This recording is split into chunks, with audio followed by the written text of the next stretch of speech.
বসে দোল খাচ্ছিলাম এমন সময় সুমনের ফোন আসলো। হ্যালো হৃদয়, তুই কোথায়? অনেকটা আতঙ্কিত কণ্ঠে বলল।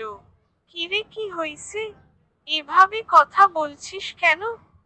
বাবা কেমন জানি করছে, তুই একটু তাড়াতাড়ি হাসপাতালে আসবি। অনেক ভয়ের স্বরে বলল। আচ্ছা, আমি আসতেছি, দাঁড়া। তাই বলে ফোনটা রেখে বাসা থেকে বেরিয়ে ইব্রাহিমের বাসায় গেলাম। ইব্রাহিমকে সাথে নিয়ে হাসপাতালে চলে গেলাম।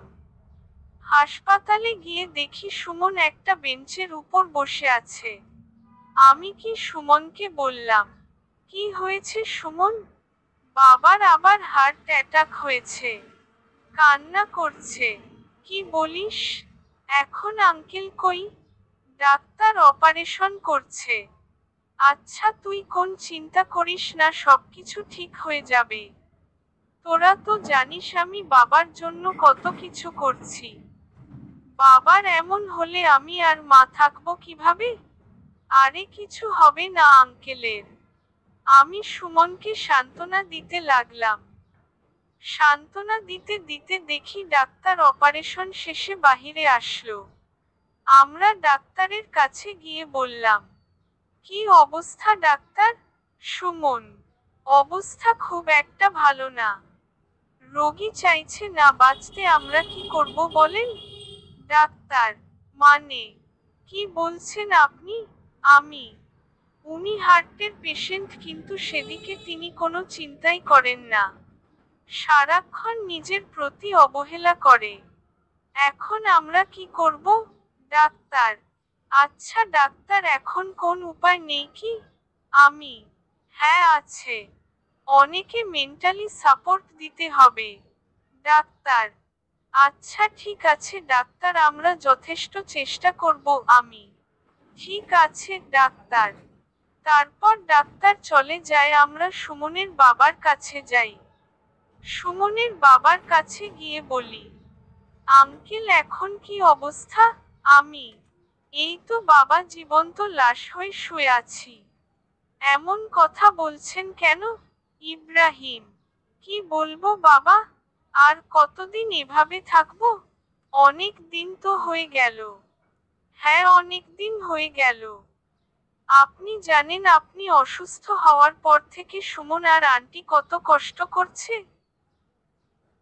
যেখানেই সুমনের পড়াশোনায় মনোযোগী হওয়ার কথা, সেখানে পড়াশোনার পাশাপাশি আপনার চিকিৎসা খরচ জোগাতে হয়, পরিবার চালাতে হয়। এই বয়সে সুমনকে কত কষ্ট করতে হচ্ছে বলেন?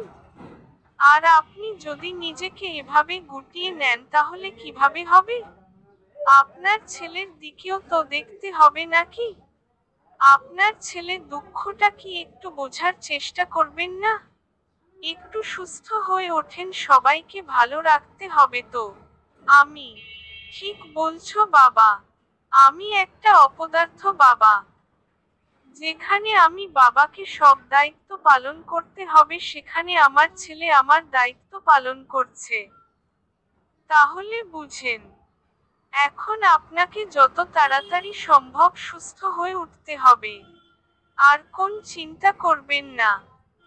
আমরা আছি তো, সব সময় হাসি খুশি থাকার চেষ্টা করবেন। আমি, ঠিক আছে বাবা। তোমাদের অনেক কষ্ট দিলাম, সুমনের মায়ের হাত ধরে বলল। আমাদের কোন কষ্ট নেই, তুমি তাড়াতাড়ি সুস্থ হয়ে ওঠো। সুমনের মা, আমাকে সুস্থ হতেই হবে। এই তো আঙ্কেল এখন বুঝতে পারছেন ইব্রাহিম। তারপর কিছুক্ষণ আঙ্কেলের সাথে কথা বলার পর সুমনকে বুঝিয়ে রেখে আমি আর ইব্রাহিম চলে আসি।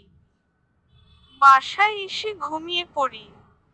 পরের দিন ঘুম থেকে উঠে ফ্রেশ হয়ে নাস্তা করে একটু আড্ডা দিতে বেরিয়ে পড়ি। আজ ভার্সিটিতে ক্লাস নেই, তাই ভার্সিটিতে যাওয়া হলো না। আমাদের একটা আড্ডা খানা আছে, সেখানে যেদিন ভার্সিটি কোন থাকে সবাই সে আড্ডা দেই। আজকেও তার বিকল্প নেই। সবাই এসে পড়েছে। সবাই বসে আড্ডা দিচ্ছি। হঠাৎ এমন সময় ইব্রাহিমের ফোনে একটা কল আসে। ইব্রাহিম, তোমার ছোট চাচার বিয়ে ঠিক হয়েছে। আগামীকাল আমাদেরকে গ্রামের বাড়ি যেতে হবে। ইব্রাহিমের বাবা: কি বলছো বাবা, সত্যি? হ্যাঁ সত্যি। আমি তো অনেক মজা হচ্ছে। দাঁড়া বাবা, আমি তাড়াতাড়ি বাসায় আসছি। আচ্ছা ঠিক আছে। ইব্রাহিম ফোনটা দেখামাত্রই আমি ইব্রাহিমকে বললাম, কিরে কি হয়েছে, এত খুশি কেন? আর বলিস না, আমার ছোট চাচার বিয়ে ঠিক হয়ে গেছে। কাল সকাল সকাল আমাদের গ্রামের বাড়ি যেতে হবে। গ্রামের বাড়ি? তোর আবার গ্রামের বাড়ি আছে নাকি? হ্যাঁ রে, তোকে এর আগে বলা হয়নি কারণ আমি ছোটবেলা থেকেই ঢাকায় বড় হয়েছি, গ্রামে একবার গেছিলাম। তোদের গ্রামের বাড়ি কই? সিরাজগঞ্জ। কি শালা, তোর বাড়ি সিরাজগঞ্জ, আমাকে বলবি না? কেন রে, কি হইছে? শালা, আমার সিরাজগঞ্জ একটা কাজ আছে, আমার কোনো রিলেটিভ থাকে না, তাই যাইতে পারছি না। আর তোর গ্রামের বাড়ি ওখানে, আমাকে আগে বলবি না? সিরাজগঞ্জ তোর আবার কি কাজ আছে? তোকে বলা যাবে না, একটু সিক্রেট। অনেকদিন ধরেই যাব যাব বলছি কিন্তু যাওয়া হচ্ছে না। আচ্ছা এতই যখন সিক্রেট, তাহলে একটা কাজ করতে পারিস। কি কাজ? আমাদের সাথে কাল আমার গ্রামের বাড়ি চল। আমার চাচার গিয়েও খেলি, তোর কাজে পড়লি। আমি ইব্রাহিম এর কথা ফেলতে পারলাম না, কারণ আমি সিরাজগঞ্জ যাওয়ার জন্য অনেক চেষ্টা করছিলাম, এখন সুযোগ পেয়েছি, হাতছাড়া করব না, তাহলে তো খুব ভালো হয়। আচ্ছা ঠিক আছে, তাহলে রেডি হয়ে নিস, কাল সকালে রওনা দিব। আচ্ছা ঠিক আছে দোস্ত।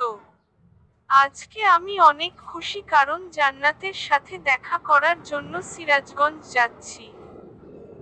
বাসায় গিয়ে জান্নাতকে ফোন দিলাম। হ্যালো জান্নাত, এবার তুমি পালাবে কোথায়? এবার তোমাকে দেখেই ছাড়বো। মানে, কি বলছো তুমি? আগামীকাল আমি সিরাজগঞ্জ যাচ্ছি। অনেক খুশি মনে বললাম। সত্যি আগামীকাল তুমি আমার সাথে দেখা করার জন্য সিরাজগঞ্জ আসছো? হ্যাঁ জান, সত্যি। শুধু একদিনের জন্য না, বেশ কিছুদিন থাকবো। বাহ, তাহলে তো খুব খুশির খবর। কিন্তু কোথায় আসবে, কার বাসায় আসবে? আমার বেস্ট ফ্রেন্ডের বাড়িতে। তুমি আমার বেস্ট ফ্রেন্ড, সিরাজগঞ্জ কোথা থেকে আসলো? আরে বলো না, আমার বেস্ট ফ্রেন্ড এর গ্রামের বাড়ি সিরাজগঞ্জ, আমি জানতামই না। আজকে জানলাম, তাই আর দেরি করছি না, আগামীকাল চলে যাব। আচ্ছা ঠিক আছে, দেখে শুনে এসো। ওকে যান। এভাবেই জান্নাতের সাথে অনেকক্ষণ কথা বললাম। তারপর মা বাবাকে জানালাম আগামীকাল সিরাজগঞ্জ যাব ইব্রাহিমের চাচার বিয়েতে।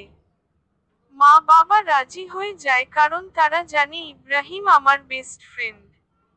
রাত্রে আমার সব কাপড় চোপড় গুছিয়ে নিলাম। পরের দিন সকালে আমি ইব্রাহিম, এইবার আপনার মা বাবা সবাই সিরাজগঞ্জে উদ্দেশ্যে রওনা দিলাম। দীর্ঘ 5 ঘন্টা যাত্রা করার পর আমরা বাসায় পৌঁছালে ইব্রাহিমের গ্রামের বাড়িতে যে বাড়ির কলিং বেল বাজাতেই হুট করে কি যেন আমার মাথায় একটা লাঠি দিয়ে বাড়ি দিল। আমি কিছু বুঝে ওঠার আগেই মেয়েটা সামনে থেকে দৌড়ে পালালো। পাশে থেকে ইব্রাহিম বলল, কিছু মনে করিস না দোস্ত, এটা আমার পাগলি ছোট বোন। আমি অনেকদিন ধরে গ্রামে আসি না, তাই আমাকে মারার জন্য এসেছিল, কিন্তু ভুল করে তোকে মেরে ফেলছে। তোর আবার বোন আছে? হ্যাঁ রে, ও ছোটবেলা থেকে গ্রামেই থাকে। গ্রাম ছেড়ে নাকি ওকে যেতে মন চায় না। বাহ, ভালো তো। আচ্ছা আমরা কি গেটে দাঁড়িয়ে কথা বলবো না ভিতরে যাব? ইব্রাহিমের বাবা: হ্যাঁ বাবা, ভিতরে চলো ইব্রাহিম। তারপর আমরা বাসায় ভিতর যাই। ভিতরে গিয়ে দেখি মেয়েটি বসে আছে। আঙ্কেল আন্টি সবাই যে যার রুমে গেলে ইব্রাহিম তার ছোট বোনকে বলল, মিম, এটা আমার বেস্ট ফ্রেন্ড হৃদয়। ওকে একটা রুমে জায়গা করে দে। আমাদের সাথেই থাকবে। ঠিক আছে ভাইয়া। আমি মেয়েটার দিকে হা করে তাকিয়ে আছি। সত্যি মেয়েটা দেখতে অসম্ভব সুন্দর। কিন্তু বেশিক্ষণ তাকিয়ে থাকতে পারলাম না, করেন সেটা আমার বেস্ট ফ্রেন্ডের ছোট বোন। আর পারবে আমি অন্য একজনকে ভালোবাসি? নাকি আমাকে একটি রুমে নিয়ে গেল আর বলল, এটা আপনার থাকার রুম। যান, ফ্রেশ হয়ে একটু রেস্ট নেই। তোমাকে ধন্যবাদ। মেয়েটা ওয়েলকাম জানিয়ে চলে গেল। হঠাৎই আমার ফোনে কল বেজে উঠল। জান্নাত ফোন করেছে। তাহলে তুমি সিরাজগঞ্জ এসেই গেলে? তুমি কিভাবে জানলে? এখন থেকে তোমার প্রত্যেকটি কদমই আমি দেখতে পাবো। মানে, কিভাবে? সেটা তো তোমাকে বলা যাবে না। আচ্ছা, তুমি এখন লাল শার্ট পরে আছো না? তুমি এগুলো কিভাবে বলছো? সব জানতে পারবে। এখন থেকে তুমি আমার নজরে নজরে থাকবে। তুমি কখন কি করছো সবকিছুই আমি জানতে পারবো। আমি কিছুতেই বুঝতে পারছি না জান্নাত, এগুলো কিভাবে জানি। আচ্ছা জান্নাত, তুমি কি আমাকে একটু খুলে বলবে? সময় হোক সবকিছু জানতে পারবো। এটা আবার কেমন কথা? আমার সাথে লুকোচুরি খেলছো? যা মনে করবে তাই। তোমার জন্য এত কষ্ট করে আমি সিরাজগঞ্জে আসলাম আর তুমি উফ, এত কথা বলো না তো। এখন ফোন রাখলাম, পরে কথা হবে বাই। এটা বলে জান্নাত ফোনটা রেখে দিল। আমি তো বিছানার উপর বসে গেলাম। বিছানার উপর বসে ভাবছি, জান্নাত আমার উপস্থিতি বুঝলা কিভাবে? আর জানলেই বা কিভাবে আমি কি পোশাক পরে আছি?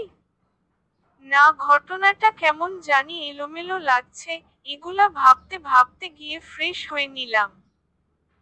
ফ্রেশ হয়ে একটু রেস্ট নিলাম। অনেকক্ষণ পর ইব্রাহিম আমার রুমে এসে আমাকে ডেকে বলল, হৃদয়, তুইটা কখনো গ্রামে আসিসনি আর আমিও অনেকদিন ধরে গ্রামে আসেন, চল বাহিরে থেকে একটু ঘুরে আসি। আচ্ছা ঠিক আছে চল। আমি আর ইব্রাহিম বাড়ি থেকে বের হতে যাব এমন সময় মিম সামনে এসে দাঁড়িয়ে বলল, ভাইয়া কোথায় যাচ্ছিস? এই তো একটু বাহিরে ঘুরতে যাব। কেন?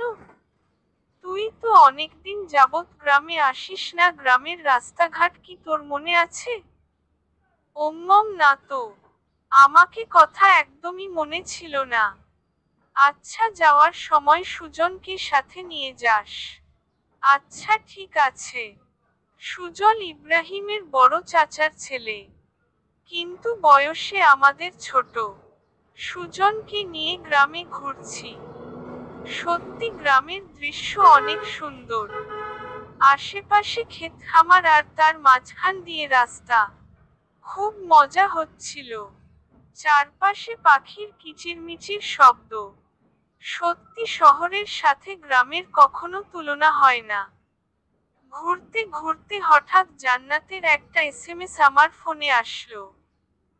বাহিরে ঘুরছো ঠিক আছে, কিন্তু এলাকার অন্য কোন মেয়ের দিকে তাকালে কিন্তু চোখ তুলে ফেলবো।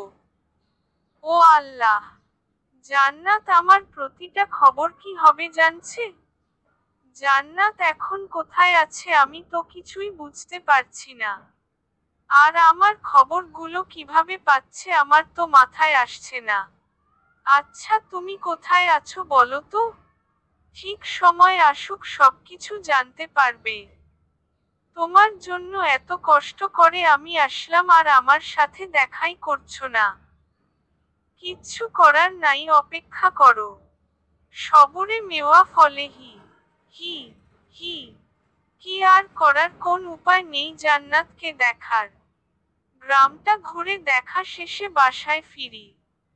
বাসায় ফিরে রুমে রেস্ট নিচ্ছি। এমন সময় দেখলাম মিম বারবার আমার রুমের সামনে দিয়ে ঘুরপাক খাচ্ছে। আমি বুঝলাম না ব্যাপারটা কি, মেয়েটা আমার রুমের সামনে দিয়ে এমন ঘোরাঘুরি করছে কেন? একটু পর ডিনারের জন্য ইব্রাহিম এসে ডেকে গেল। তারপর ডিনার শেষে রুমে এসে শুয়ে আছি। একটু পর আমার ফোনে মেসেজ আসলো। কি ব্যাপার, সারাদিন রুমের মধ্যে শুয়ে বসে থাকো, খারাপ লাগছে না? তুমি কোথায় আছো এখন? আর তুমি কিভাবে বুঝলে আমি রুমের মধ্যে বসে আছি?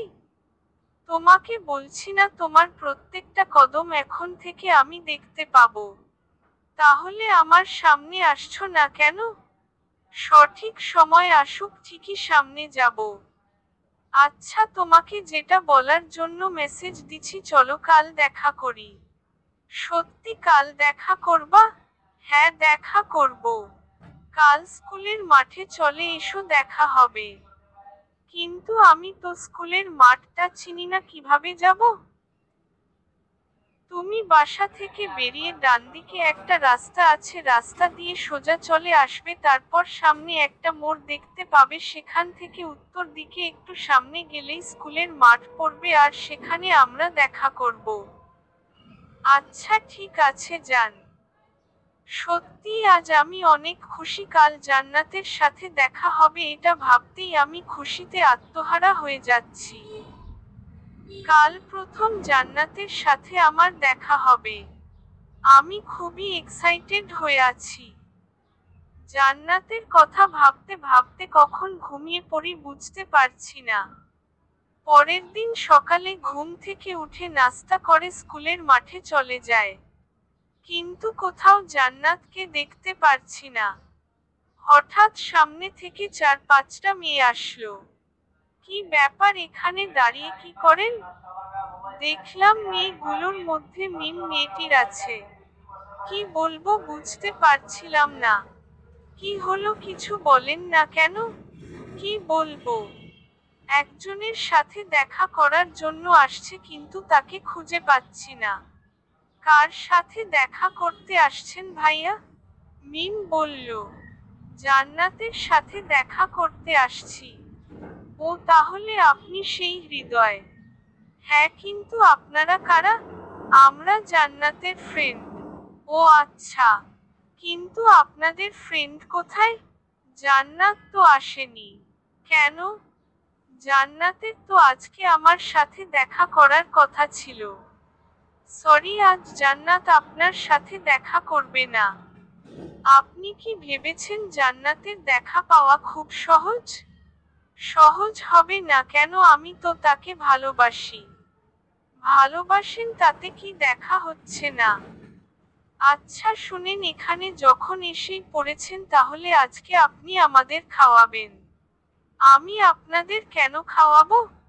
বারে দেখতে হবে না আপনি কিপটা নাকি। আমি কিপটা নই, সেটা তো দেখতেই পাচ্ছি। যদি কিপটা না হতেন তাহলে আমরা জান্নাতের ফ্রেন্ড জানার পর আমাদের খাওয়াতে না করতেন না।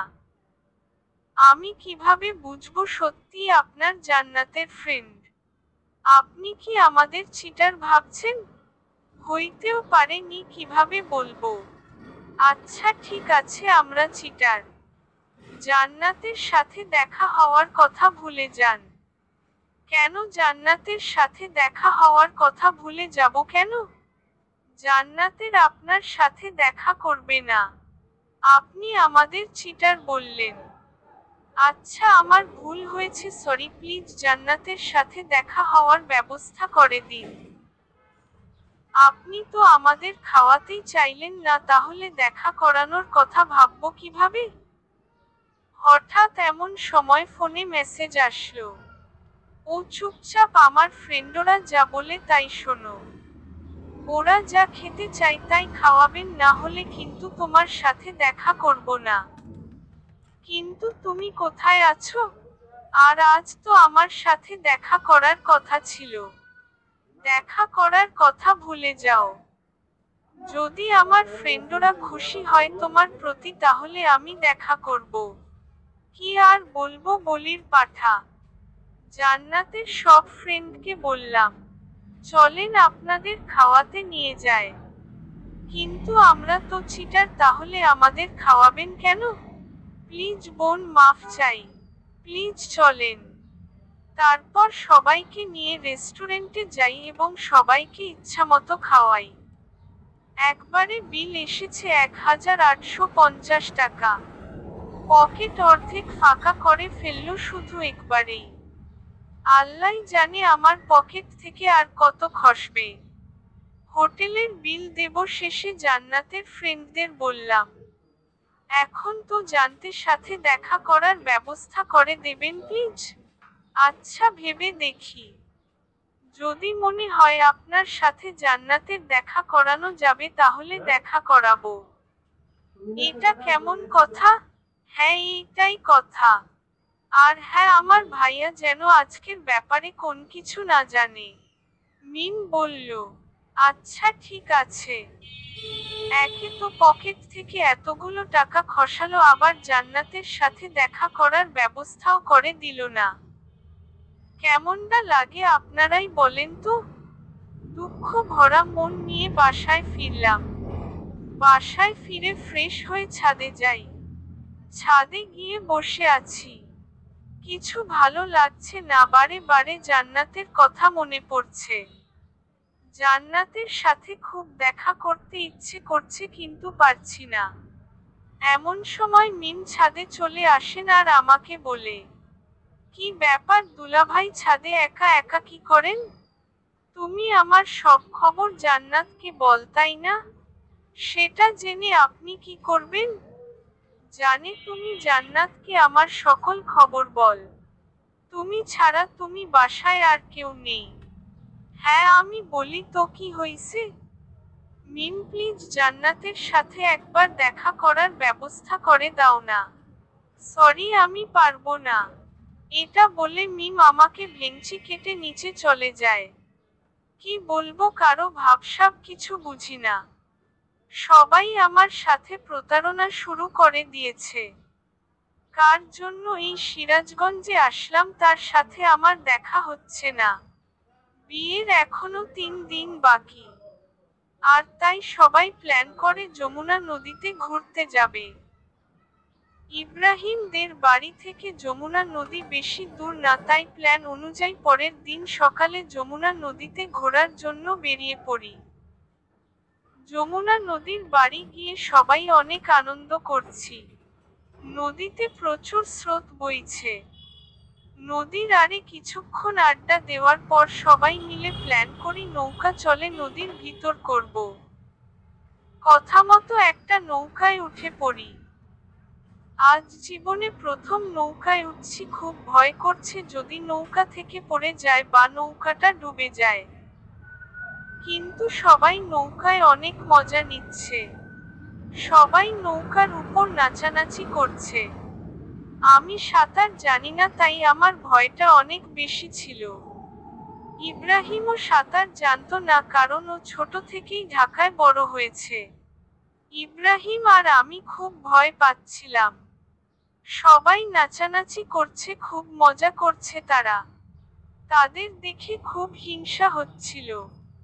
উফ, আমিও যদি ওদের সাথে একটু নাচতে পারতাম। কিন্তু আমার তো ভয় করছে যদি নৌকাটা ডুবে যায়। সবকিছু ভুলে ভাবলাম যা হবার হবে, সবার সাথে আমিও নাচব। সবার সাথে নাচতেছি, হঠাৎ এমন সময় একজনের সাথে ধাক্কা লেগে আমি নৌকার উপর থেকে নদীর ভেতর পড়ে যাই। আমি সাঁতার জানি না, পানির মধ্যে সাহায্যের জন্য চিৎকার করছি, কিন্তু স্রোতে আমি নিজেকে কন্ট্রোল করতে পারলাম না। পানির স্রোতের মধ্যে আমি হারিয়ে যেতে লাগলাম। এমন সময় মিম নদীতে লাফ দিয়ে আমাকে খুঁজতে লাগে, কিন্তু কিছুতেই খুঁজে পাচ্ছিল না। অনেকক্ষণ খোঁজাখুঁজির পরে আমার দেহটা খুঁজে পায়, তারপর আমার দেহটি নৌকার উপরে উঠাই। আমার দেহ নৌকার উপর উঠিয়ে তাড়াতাড়ি করে নদীর পাড়ে নিয়ে যাওয়া হয়। নদীর পাড়ে নিয়ে আমার পেটে চাপ দিয়ে পেট থেকে পানি বের করা হয়। পানি বের করার পরও আমার জ্ঞান ফেরে না। কি করবে কেউ বুঝতে পারছে না। এমন সময় মিম আমার মুখটা একটু ফাঁকা করে মিমের মুখ আমার মুখে বসিয়া ফু দিতে শুরু করে।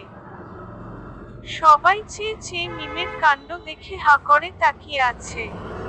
কিছুক্ষণ ফু দেওয়ার পরে আমি লাফ দিয়ে উঠি। তারপর আমাকে নিয়ে হাসপাতাল যাওয়া হয়। ডাক্তার আমার চিকিৎসা করে আর বলে, রোগীর ঠিকমতো যত্ন নিতে হবে, না হলে ভবিষ্যতে কোন বড় সমস্যা হতে পারে। ঠিক আছে ডাক্তার, আমরা ওর ঠিকভাবে যত্ন নেব। তারপর আমাকে হাসপাতাল থেকে বাসায় নিয়ে আসা হয়। বাসায় নিয়ে আসার পর আমার যত্ন নেওয়া হবে খুব ভালোভাবে। বিশেষ করে মিম আমার খুব যত্ন নেই। জান্নাত আমার কাছে ফোন করে খুব কান্না করতো আমার এমন অবস্থা দেখে। আমি পাগলিটাকে সান্ত্বনা দেওয়া ছাড়া কিছুই করতে পারতাম না। মিম আমার কাছে এসে বারে বারে মাফ চাইতো আর বলতো, সত্যি আমি জানতাম না আপনি সাঁতার জানেন না। আমি তো মজা করে আপনাকে ধাক্কায় দিছিলাম। কিন্তু আপনার এমন অবস্থা হবে আমি বুঝতে পারিনি। আমাকে মাফ করে দিবেন প্লিজ। আরে বোকা, সমস্যা নাই, তুমি তো না বুঝেও করেছো। তুমি যদি জানতা আমি সাঁতার জানি না তাহলে তো আর করতে না। এসব চিন্তা বাদ দাও। আজ তোমার জন্য আমি বেঁচে আছি।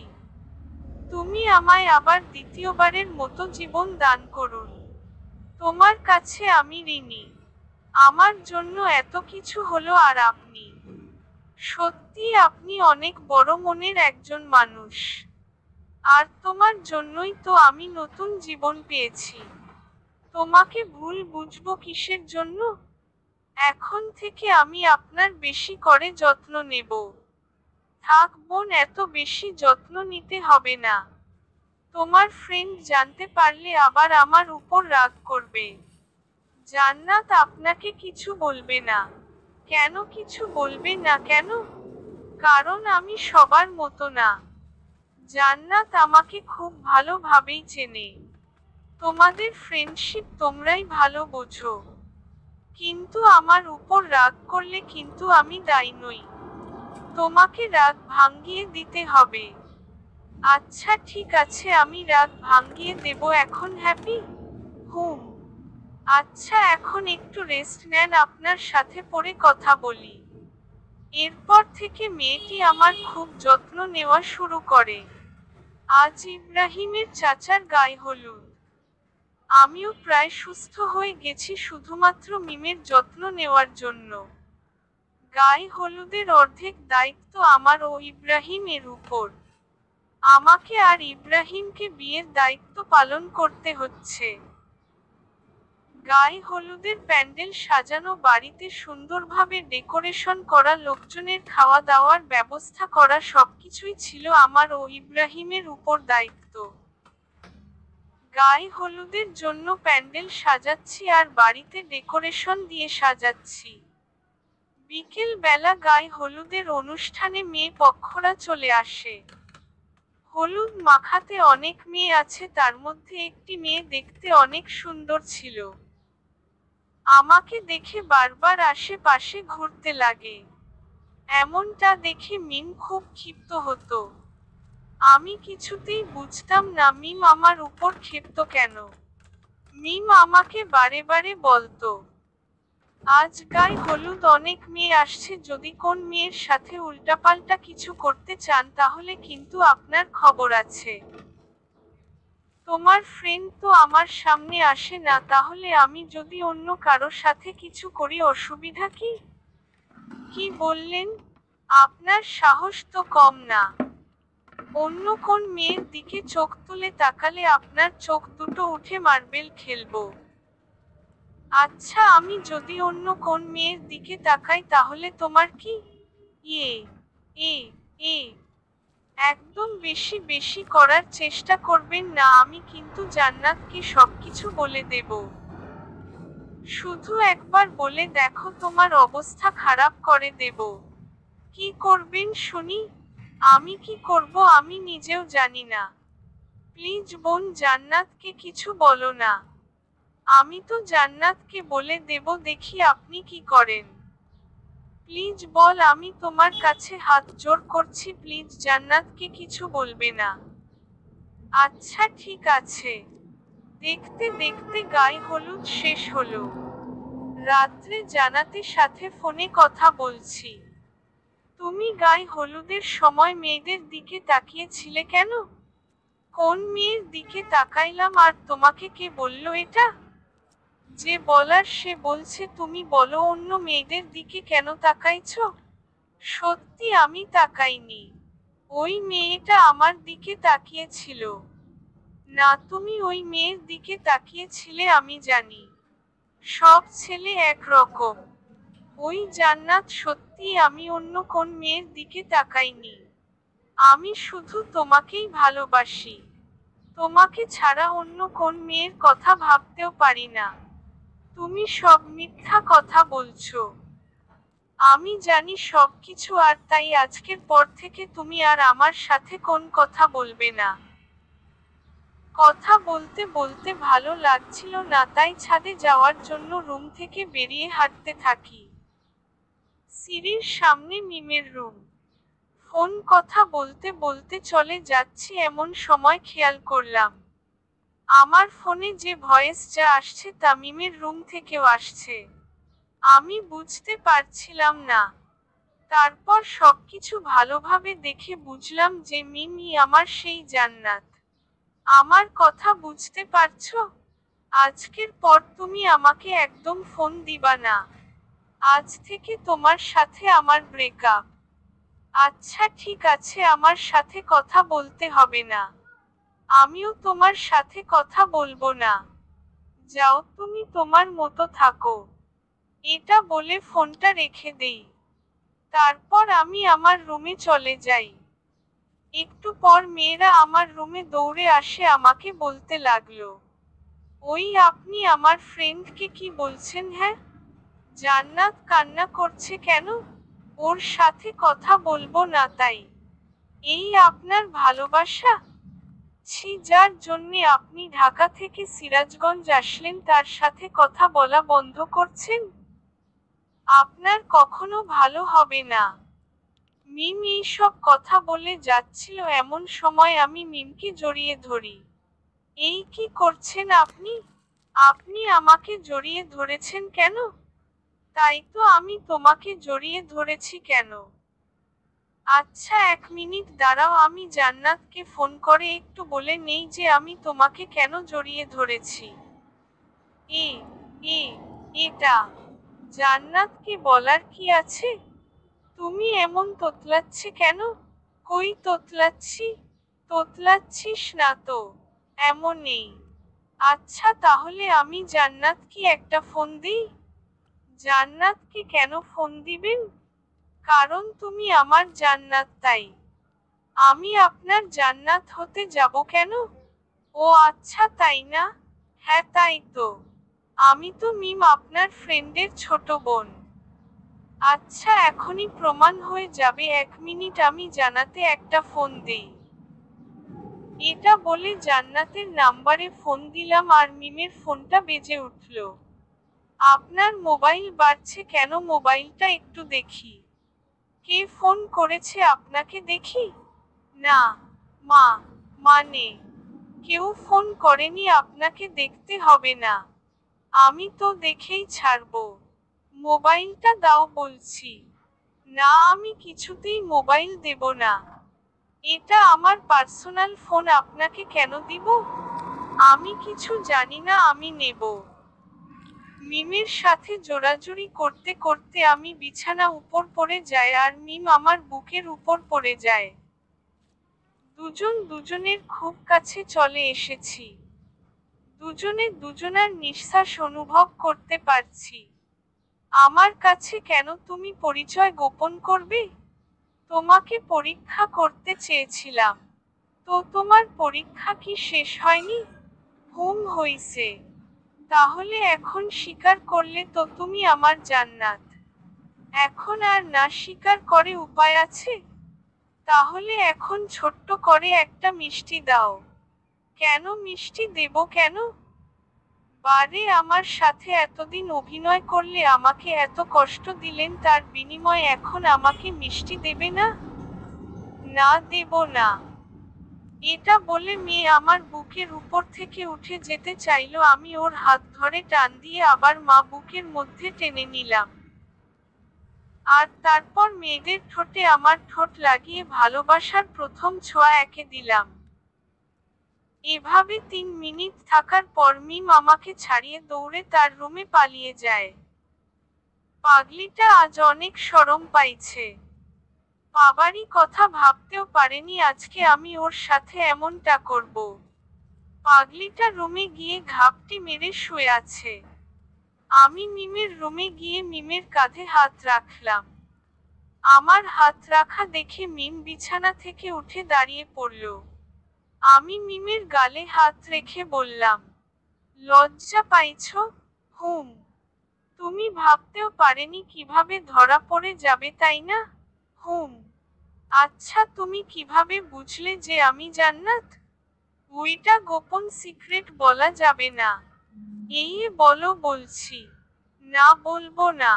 তুমি বলবে না? আচ্ছা, তুমি এমন করতেছো কেন?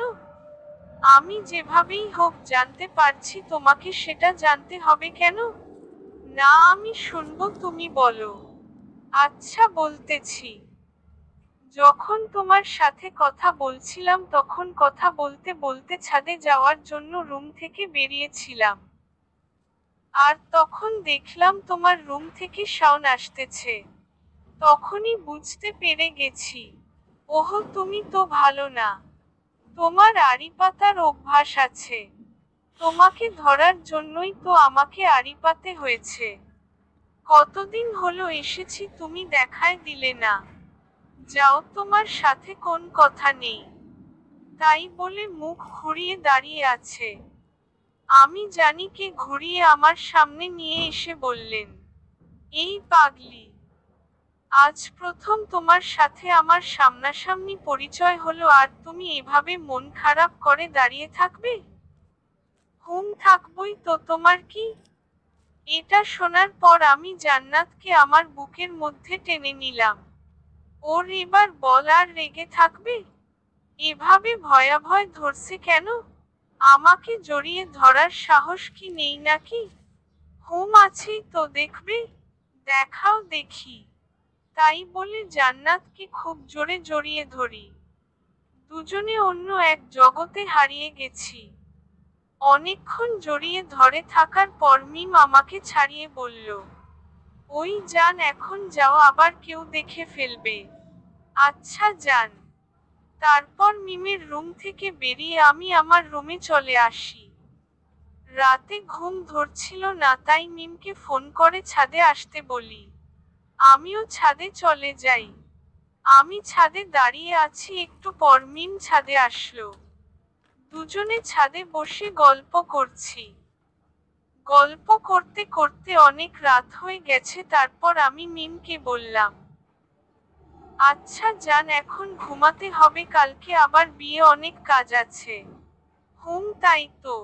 আচ্ছা চলো এখন যাই। তাই বলে আমরা দুজনে ছাদ থেকে নেমে রুমে চলে আসি। রুমে এসে ঘুমিয়ে পড়ি। সকালবেলা ঘুম থেকে উঠে নাস্তার টেবিলে বসে আছি। আমার সামনের চেয়ারে মিম বসা। খাওয়ার সময় মিম বারে বারে ওর পা দিয়ে আমার পায়ে পাড়া দিচ্ছিল আর হাসছিল। আমি হাসছিলাম। পানি তার পাগলামি গুলো খুব ভালো লাগে। খাওয়া দাওয়া শেষে ডেকোরেশন এর কাজে লেগে পড়ি। প্রথমে পুরো বাড়িটা সুন্দরভাবে ডেকোরেশন করে সাজায়। দুপুর বেলা গোসল করে সবাই বিয়েতে যাওয়ার জন্য রেডি হয়নি। মিম আজকে অনেক সুন্দরভাবে সেজেছে। মিমকে দেখে চোখ সরাতে পারছি না। সত্যি মিমকে দেখতে আজ অনেক সুন্দর লাগছে। আমি মিমের কাছে গিয়ে বললাম, ওই এত সুন্দর করে সেজেছে কেন? কেন, দেখতে ভালো লাগছে না? ভালো লাগছে না মানে, মনে হচ্ছে আজকে বিয়েটা তোমার আর আমার। কি যে বলো না। সত্যি আজকে তোমাকে দেখতে অনেক সুন্দর লাগছে। তোমার জন্যই তো এত সুন্দর করে সেজেছে। তাই? হুম। আমরা কথা বলছিলাম, এর মধ্যে বরকে রেডি করা হয়। তারপর আমরা কনের বাড়িতে যাওয়া উপলক্ষে রওনা দেই। অনেকক্ষণ যাত্রা করার পর কনের বাড়ির সামনে আমরা। কনের বাড়ির সামনে পৌঁছাতেই দেখলাম অনেক সুন্দর করে গেট সাজানো হয়েছে এবং তার সামনে গেটে কনেপক্ষের লোকজন দাঁড়িয়ে আছে। আমরা গাড়ি থেকে নেমে গেটের সামনে দাঁড়াই আর বরকে কনেপক্ষের লোকজনেরা মিষ্টি খাওয়ায়। আর তারপর টাকার আবদার করে। দুলাভাই আমাদের মিষ্টি খাওয়ার জন্য 20,000 টাকা দিতে হবে, না হলে গেট ছাড়ছি না। এটা আবার কেমন কথা? টাকা কি গাছের পাতা নাকি? হ্যাঁ, বললে না পেয়ে গেলেন। 20,000 টাকা চোখে দেখেছেন? ইব্রাহিম মজা করে বলল। না ভাইয়া, দেখি নাই, তাই তো আজকে চাইতেছি। যদি গেটের ভিতরে প্রবেশ করতে চান তাহলে টাকা দিতেই হবে। টাকা নেবেন ঠিক আছে, কিন্তু এত বেশি চান কেন? একটু কমায় নেন। আমি বললাম, কোন কম নেই, আমরা 15 জন আছি, সবারই তো ভাগ লাগবে নাকি? প্লিজ একটু স্যাক্রিফাইস করেন, একটু ডিসকাউন্টে দেন। আমি বললাম, কোন ডিসকাউন্ট দেওয়া যাবে না? আমি চাচার কানে কানে বললাম। চাচা পকেট থেকে 5,000 টাকা বের করে চুপি চুপি ওদের হাতে দিয়ে দেন। আচ্ছা দিচ্ছি। চাচা পকেট থেকে টাকা বের করে ওদের হাতে দেয়। ওরা বলে, কত দিয়েছেন দুলাভাই? দেখেন না কত দেওয়া হয়েছে। আমি বললাম, এখানে তো মাত্র 5,000 টাকা। মাত্র 5,000 টাকার জন্য তো এত বড় গেট সাজনি। প্লিজ এত বাড়াবাড়ি করেন না, যা দেওয়া হয়েছে তাই রাইখা দেন। না না, আমরা কোন কথাই শুনবো না। আচ্ছা ঠিক আছে, একটু কমিয়ে দিলাম, 18,000 টাকা দেন। পাগল হয়েছেন নাকি আপনারা? আমরা কিছু জানি না, টাকা পেলে তবেই গেট ছাড়বো, তাছাড়া গেট ছাড়ছি না। অনেকক্ষণ ধরে তর্কাতর্কি করতে করতে শেষ পর্যন্ত 9,000 টাকা ম্যানেজ করে ফেললাম। উফ কি ডাকাত রে ভাই, শুধু গেট ধরেই 9,000 টাকা নিয়ে নিল। গেট দিয়ে ভেতরে প্রবেশ করে আমরা বসে আছি। একটু পর বিয়ে পড়ানো কাজ শুরু হলো। আলহামদুলিল্লাহ, দেখতে দেখতে বিয়েটা সম্পূর্ণ হয়ে গেল।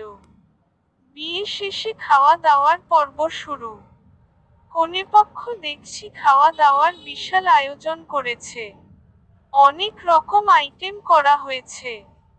সবাই অনেক মজা করে খাওয়া দাওয়া করা হলো। খাওয়া দাওয়া শেষে বরকনেকে নিয়ে বাড়িতে ফিরি। সারাদিন অনেক ধকল গেছে, তাই বাসায় ফিরেই বরকনেকে তাদের বাসর ঘরে ঢুকিয়ে আমরা সবাই যে যার রুমে গিয়ে শুয়ে পড়ি। আমি রুমে গিয়ে শুয়ে আছি, কিন্তু ঘুম ধরছে না। কিছুক্ষণ চুপচাপ শুয়ে থাকার পরও ঘুম ধরছিল না। না পেরে জান্নাতকে ফোন করে ছাদে আসতে বললাম। দুজনের ছাদে গিয়ে বসে আছি। আজ তো চাচার বাসর রাত। তো এই বাসর রাত নিয়ে মানুষের কত পরিকল্পনা থাকে, তার কোন শেষ নেই। থাকবেই তো। রাতে দুজন দুজনকে খুব ভালোভাবে জেনে নেয়, বুঝে নাই, ভালোবাসা আদান প্রদান করে। আমাদেরও এমন হবে তাই না? যা দুষ্টু। ওই কিছু ভালো লাগছে না, একটা পাপ্পি দাও না। খুব লোভ ধরেছে তাই না? একটুখানি দাও না জান। দিন দিন তোমার চাহিদা কিন্তু বেড়েই যাচ্ছে। কি দেবে না তো? না দেব না। ওকে। তাই বলে ছাদ থেকে নেমে আসতে ধরলাম, এমন সময় জান্নাত আমার হাত টেনে বুকের মধ্যে জড়িয়ে ধরে আমার ঠোঁটে ঠোঁট লাগিয়ে ভালোবাসা ছোঁয়াকে দিল। ঠিক 5 মিনিট পর ছেড়ে দেয়। উফ, আরেকটু হলেই তো মরেই যেতাম। নিঃশ্বাসটা থেমে এসেছিল। হাঁপাতে হাঁপাতে বললাম, কি আর লাগবে? না জান, আজকে আর চাই না। হাঁপাতে হাঁপাতে বলছি। আচ্ছা ঠিক আছে, এখন চুপচাপ রুমে গিয়ে ঘুমিয়ে পড়বে। আচ্ছা যান। তারপর সোজা রুমে গিয়ে ঘুমিয়ে পড়ি। পরের দিন ঘুম থেকে উঠে সবাই বরকনের দিকে চেয়ে আছে। সবাই খুব হাসাহাসি করছে আর বলছে, রাত কেমন কাটলো? বরের ভাবি বলল, উফ ভাবি তুমি না, এসব নিয়ে কেউ জিজ্ঞাসা করে? বর বলল, আয় হায় আমার দেবর তো লজ্জায় লাল হয়ে গেছে। চাচার কোন কথা বলতে পারছে না। লজ্জায় লাল হয়ে গেছে চাচা। আর চাচির তো কোন কথাই নেই। অনেকক্ষণ মজা করার পর বরকনেকে সকালের নাস্তা করানো হয়, তারপর আমরা সবাই নাস্তা করি। নাস্তা করে কাজে লেগে পড়ি, কারণ বিকেলবেলা কনে পক্ষ থেকে আমাদের বাড়িতে আসবে। খাওয়া দাওয়া সব ব্যবস্থা করতে হবে। ইব্রাহিমকে বাবুচি আনতে পাঠিয়ে দেই। ইব্রাহিম বাবুচিয়ানা রান্নার কাজে লেগে পড়ে। আমিও রান্নার কাজে লেগে পড়ি। দুপুরের মধ্যে সব রান্না শেষ করে ফেলি। আমাদের রান্না শেষ হতে হতেই মেয়ে পক্ষ বাড়িতে চলে আসে। তারপর খাওয়া দাওয়ার পর্ব শুরু করে দেই। সবার আগে সকল মেয়ে পক্ষকে খাওয়াই। তারপর এলাকার লোকজনকে খাওয়ায়। সবাইকে খাওয়ানোর শেষে রাতে কনে পক্ষের লোকজন বরকনেকে তাদের বাড়িতে নিয়ে যায়। বরকনেকে কনেপক্ষের সাথে পাঠিয়ে বাড়িতে সবকিছু গুছিয়ে নিয়ে সবাই রেস্ট নিতে যে যার রুমে চলে যায়। সারাদিন কাজ করার পর শরীরটা খুব ক্লান্ত লাগছে, তাই রেস্ট নেওয়ার জন্য রুম চলে যায়। বিছানায় শুয়ে আছি আর কি যেন ভাবছি। হঠাৎ কখন ঘুমিয়ে পড়েছি নিজেও জানি না। সকালবেলা জান্নাতের ডাকে ঘুম ভাঙ্গে। এই মহারাজ ঘুম থেকে উঠোনি। সবাই নাস্তার টেবিলে বসে আছে। কাহ, কয়টা বাজে? -9টা বাজে আর আপনি পড়ে পড়ে ঘুমাচ্ছেন। কি বলো, কখন এত বেলা হয়ে গেল? আপনি তো পড়ে পড়ে ঘুমাচ্ছিলেন, কিভাবে জানবেন? তাও তো কথা। আচ্ছা তুমি যাও, আমি ফ্রেশ হয়ে আসছি। ওকে। তারপর মিম রুম থেকে চলে যায়। আর আমি ফ্রেশ হয়ে নাস্তা টেবিলে চলে যাই। নাস্তার টেবিলে বসে জান্নাত আর আমার চোখে চোখে কথা হচ্ছিল। এমন সময় খেয়াল করলাম ইব্রাহিম আমার দিকে তাকিয়ে আছে। আমি আর কিছু করলাম না, চুপচাপ নাস্তা করে রুমে চলে আসলাম। অনেকক্ষণ ধরে রুমে বসে আছি, কিছু ভালো লাগছে না। তাই ছাদে চলে গেলাম। ছাদে গিয়ে দাঁড়িয়ে আছি। কিছুক্ষণ পর অনুভব করলাম কেউ একজন পেছনে থেকে আমাকে জড়িয়ে ধরল। আমি পিছনে তাকিয়ে দেখি জান্নাত। কি ব্যাপার, তুমি কখন আসলে? দেখলাম তুমি ছাদে আসছো, তাই পিছনে পিছনে চলে আসলাম। তো পিছন থেকে এইভাবে জড়িয়ে ধরলো কেন? কেন, ভালো লাগছে না বুঝি? ভালো লাগবে না কেন? এই দিনের বেলা সাথে তুমি আমাকে জড়িয়ে ধরে আছো, কেউ যদি দেখে তাহলে সমস্যা হবে তো। কেউ দেখে দেখুক, আমার বয়েই গেছে তাতে। পাগলামি করো না, একটু বোঝার চেষ্টা করো। তুমি চুপ থাকবে? দেখো জান্নাত, একটু বোঝার চেষ্টা করো। এখন দিন আর আমরা এখন ছাদে আছি। যদি কেউ দেখে ফেলে তাহলে অনেক বড় সমস্যা হয়ে যাবে। তুমি চাও না তো আমি তোমাকে এভাবে জড়িয়ে ধরে থাকি। আচ্ছা ঠিক আছে, থাকো তুমি তোমার মতো, আমি গেলাম।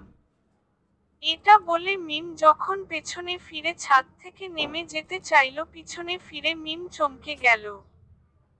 আমি পিছনে তাকাতেই দেখি ইব্রাহিম দাঁড়িয়ে আছে। ইব্রাহিম, তুই এখানে কখন আসলি? কেন ডিস্টার্ব করলাম বুঝি? দোস্ত এইসব কি বলিস? মিম তুই নিজে যা। ভাইয়া তুই হৃদয়কে কিছু বলবি না। তোকে নিচে যেতে বলছি, তুই নিচে যান, একটু ধমক দিয়ে।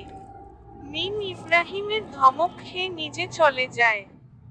এদিকে ইব্রাহিম আর আমি ছাদে রয়ে গেলাম। ইব্রাহিম আমাকে বলছে, আমি প্রথম থেকে যা সন্দেহ করেছিলাম তাই সত্য হলো। দোস্ত আমার কথা শোন। তুই আর কি বলতে চাস না? হ্যাঁ, তোকে আমি আমার বেস্ট ফ্রেন্ড ভাবতাম আর তুই আমার সাথে এমনটা করলি। দোস্ত শোন, জান্নাতের সাথে আমার অনেক আগের থেকে পরিচয়। আমাদের প্রথমে ফেসবুকে আলাপ হয়, তারপর আস্তে আস্তে কথা বলতে বলতে আমাদের মধ্যে একটা সম্পর্ক গড়ে ওঠে। বিশ্বাস কর, আমি একদমই জানতাম না যে জান্নাত তোর বোন। আমি তো জান্নাতকে কখনো দেখছিলাম না। জান্নাতকে আমি না দেখেই ভালোবেসেছিলাম। তোর সাথে এখানে আসার পরে আমি জানতে পারিনি যে তোর বোন মিম আমার জান্নাত। আমি তো পরশুদিন জানতে পারলাম যে এটা আমার সেই জান্নাত যাকে আমি ভালোবাসি। দেখ হৃদয়, তুই আমার বেস্ট ফ্রেন্ড। আমার ছোট বোন মানে তোর ছোট বোন। আমি আমার বোনকে অনেক ভালোবাসি, আর তোকে অনেক ভালোবাসি। আমি কোন কারণে আমাদের বন্ধুত্বটা নষ্ট করতে চাই না। আমি কি বুঝাতে চেয়েছি তুই বুঝতে পারছিস? দোস্ত আমি জান্নাতকে অনেক ভালোবাসি রে। আমি ওকে ছাড়া থাকতে পারবো না। কিছুতেই কান্না করতে করতে বললাম, কিছুই করার নাই, প্লিজ তো জান্নাতকে ভুলে যায়। কিভাবে ভুলে যাব তুই বল? কাঁদতে কাঁদতে বলছি। আমি কিভাবে বলবো? আমি শুধু এটুকুই বলবো, তুই মিমকে ভুলে যা। আচ্ছা, কাকে ভুলে যাব তুই বল? যাকে আমি না দেখে ভালোবেসেছি তাকে? যাকে আমি নিজের থেকেও বেশি ভালোবাসি তাকে? যে আমাকে দ্বিতীয়বারের মতো জীবন দান করলো? যে আমাকে বিশ্বাস করে আমার সাথে সারা জীবন কাটানোর প্রতিজ্ঞা করেছে তাকে? তুই বল আমি কিভাবে ভুলে যাব? খুব জোর কান্না করতে করতে ইব্রাহিমের হাত ধরে বললাম, শোন হৃদয়, তোকে সবকিছু ভুলে মিমকে ভুলে যেতে হবে। আমি আমার জীবনকে কষ্ট দিতে পারবো না। আর আমি কখনোই আমাদের বন্ধুত্বটা নষ্ট করতে চাই না কিছুতেই। প্লিজ, তোকে আমার বন্ধুত্বের কসম। আমার হাত ইব্রাহিমের মাথায় নিয়ে বলল, তুই এটা কি করলি? তুই কেন বললি এটা? আমি জান্নাতকে কিভাবে ভুলে যাব? খুব জোরে কান্না করছি আর বলছি। আমার চোখের জলগুলো টপটপ করে ইব্রাহিমের পায়ে পড়ছে। হৃদয়, তুমি নিজেকে শক্ত কর। আর হ্যাঁ, আমি তোকে যে এসব বলেছি তা যেন মিম কিছুতেই না জানতে পারে। আচ্ছা ঠিক আছে। আচ্ছা চল এখন নিচে যাই। প্লিজ তুই যা, আমাকে একটু একা থাকতে দে। ঠিক আছে, কিন্তু কথাটা মনে রাখিস। তোকে বললাম তো, তুই যা এখান থেকে। ওকে, আমি যাচ্ছি। তাই বলে ইব্রাহিম নিচে চলে গেল। আমি একা ছাদে দাঁড়িয়ে আছি, কিছুতেই চোখের জলকে থামাতে পারছি না। আমি জান্নাতকে কিভাবে ভুলে যাব? যে আমার নিঃশ্বাস, যার সাথে একটা মুহূর্ত কথা না বললে আমার খুব কষ্ট হয়, তাকে কি করে ভুলে যাব? ইব্রাহিম, তুই আমাকে কেন আমাদের বন্ধুত্ব কসম দিলি? আমি কি জান্নাতকে কিছুতেই ভুলতে পারবো না রে। প্লিজ তুই কসমটা উঠিয়ে নিয়ে। অনেকক্ষণ ধরে ছাদে একা একা দাঁড়িয়ে কান্না করছি। জানি না পাগলিটা নিচে কি করছে। যদি আগে জানতাম জান্নাত ইব্রাহিমের বোন, তাহলে হয়তো কখনোই তাকে ভালোবাসতাম না। কিন্তু আমি তো জান্নাতকে আগে থেকেই ভালোবাসি, তাহলে কেন হচ্ছে আমার সাথে এমনটা? জান্নাত, তুমি আমাকে মাফ করে দিও। হয়তো আর কখনো তোমাকে ভালোবাসি কথাটা বলতে পারবো না। অনেকক্ষণ ছাদে দাঁড়িয়ে কান্না করার পর নিজেকে অনেক দুর্বল মনে হচ্ছে। তাই ছাদ থেকে নেমে রুমে গিয়ে শুয়ে আছি। ব্যাগে কিছু ঘুমের ঔষধ ছিল, সেগুলো খেয়ে ঘুমিয়ে আছে যাতে জান্নাত আমাকে ডাকলে আমি সাড়া দিতে পারি। আমি ঘুমিয়ে আছি গভীর ঘুমে। রাত 3টায় ঘুম ভাঙল। ঘুম ভাঙতেই দেখি আমার পায়ের কাছে কে যেন বসে গুমরে গুমরে কাঁদছে। আমি ভালো করে চোখ ঘষে নিয়ে তাকিয়ে দেখি জান্নাত। কি ব্যাপার জান্নাত, তুমি এত রাতে এখানে? আমি সরি হৃদয়, তখন তোমার কথা আমি শুনিনি। তখন যদি তোমার কথা আমি শুনতাম তাহলে আজ ভাইয়ার কাছে ধরা খেতাম না। কান্না করতে করতে বলছে। আরে পাগলি, কান্না করো কেন? একদিন না একদিন সবাই তো জানতেই পারতো, তাই না? ভালো হইছে ইব্রাহিম জানতে পারছে। যদি আঙ্কেল আন্টি কেউ দেখতে পেত তাহলে আমাকে অনেক খারাপ ভাবতো। এখন আমি কি করব? মা বাবাকে আমাদের সম্পর্কের কথা জানাবো? পাগল নাকি? এখন আঙ্কেল আন্টি এসব জানতে পারলে আমাদের ভুল বুঝবে। আঙ্কেল আন্টি কখনোই এটা মেনে নেবে না, কারণ আমি একটা বেকার ছেলে। কোন মা বাবা তার মেয়েকে বেকার ছেলের হাতে তুলে দিতে চাইবে না? তাহলে এখন কি করব? আমার হাত ধরে কান্না করতে করতে বলছে, প্লিজ কান্না করো না। তোমার কান্না আমি সহ্য করতে পারছি না, একটু কম্পিত কণ্ঠে বললাম। তাহলে এখন কি করব তুমি বলো? কান্না করেই যাচ্ছে পাগলি। দেখো জান্নাত, এখন আর আমাদের কিছু করার নেই। প্লিজ তুমি এখন আমাকে ভুলে যাও। কি? আমি তোমাকে ভুলে যাব? হাসতে হাসতে বলল। জান্নাত প্লিজ একটু বোঝার চেষ্টা করো। আমাদের সম্পর্কটা কন্টিনিউ করা আর সম্ভব না। ইব্রাহিমকে আমি আমার ভাইয়ের চেয়েও অনেক বড় কিছু ভাবি।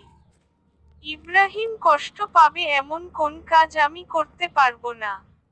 প্লিজ জান্নাত, তুমি আমাকে ভুলে যাও। আমি কিছুতেই তোমাকে ভুলতে পারবো না। তোমাকে ছাড়া আমি এক মুহূর্ত থাকতে পারি না, তুমি জানো না? আমার শার্টের কলার ধরে কান্না করতে করতে বলল। প্লিজ জান্নাত, এমন পাগলামি করো না। কেন তুমি আমার জীবনে আসলে? কেন তুমি আমাকে এতটা ভালোবাসলে? কেন তুমি আমায় এতটা পাগল করলে? কেন এখন তুমি আমায় ভুলে যেতে বলছো? জানি না। আচ্ছা, একটা কাজ করলে হয় না? কি কাজ? চলো না আমরা কোথাও পালিয়ে যাই। কিছুতেই না।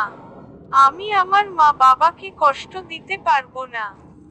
আমি আমার বেস্ট ফ্রেন্ডকে কষ্ট দিতে পারবো না। আমি তোমার মা বাবাকে কষ্ট দিতে পারবো না। কারণ মা বাবাকে কষ্ট দিয়ে কখনো সুখে থাকা যায় না।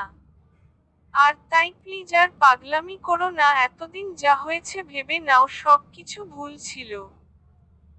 মনে করো তোমার সাথে আমার কোনোদিন দেখাই হয়। তোমার সাথে কোনোদিন আমার আলাপ হয়নি। তোমার সাথে কোন রিলেশনই ছিল না আমার। আমি কিছুতেই পারবো না এটা। পাগলিটা খুব কান্না করছে। জান্নাতের চোখের জলে বিছানা ভিজে থপথপে হয়ে গেল। এই পাগলি, প্লিজ আর কান্না করো না। আচ্ছা তুমি বলো, তুমি আমাকে ভুলে থাকতে পারবে?